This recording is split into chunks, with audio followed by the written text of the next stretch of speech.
there wasn't any question about whether it needed to happen.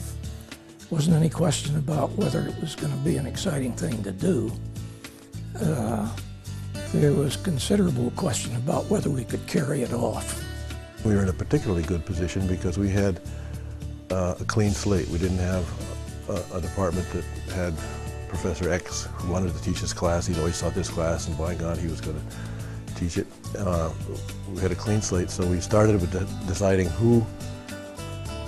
what would be the skills of a good psychologist, a good clinical psychologist. What knowledge should they have? What skills should they have?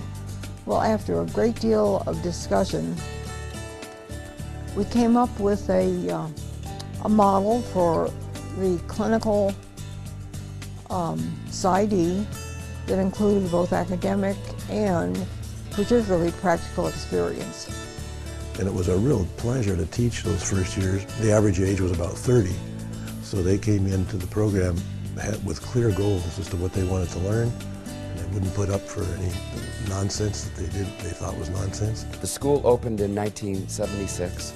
I was the youngest student ever. I was 12 years old when I entered the program. Just kidding. But it was the first year of the program, and we were all very excited to be part of something new.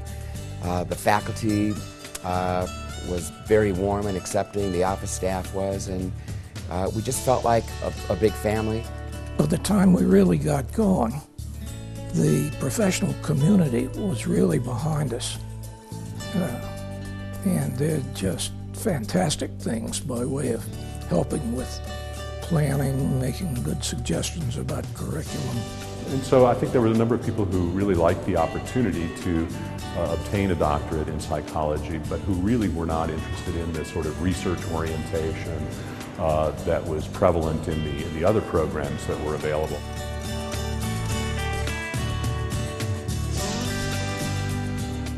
There was really no place on the university campus for a new school.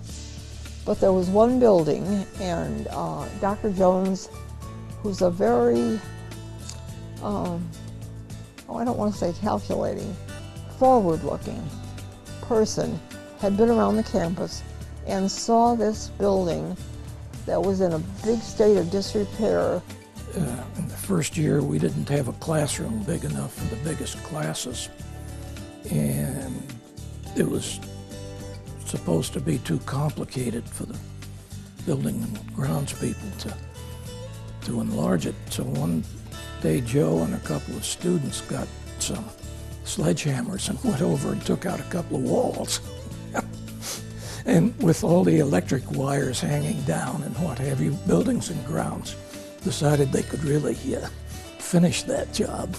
You know, it was probably the ugliest building on campus, and I don't recall anybody ever complaining about it. And one of the reasons that we founded the school was the fact that beyond the masters, there was no place to go with clinical application of the foundations of psychology, psychotherapy, and yet there were people who were doing it. And for the most part, they were graduates of the School of Social Work.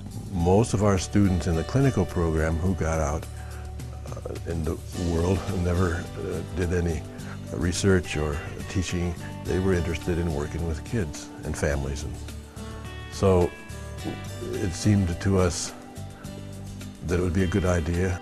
I took care of the clinic, which we finally called a Professional Psychology Center. Dr. Jones took care of all the administrative kinds of issues. As head of the school, he became Dean of the School of Professional Psychology. And Dr. Dodds became person in charge of field placements. So within the course of about 2.5 years, from the time we started planning it in 1975, we had a graduating class from an accredited program.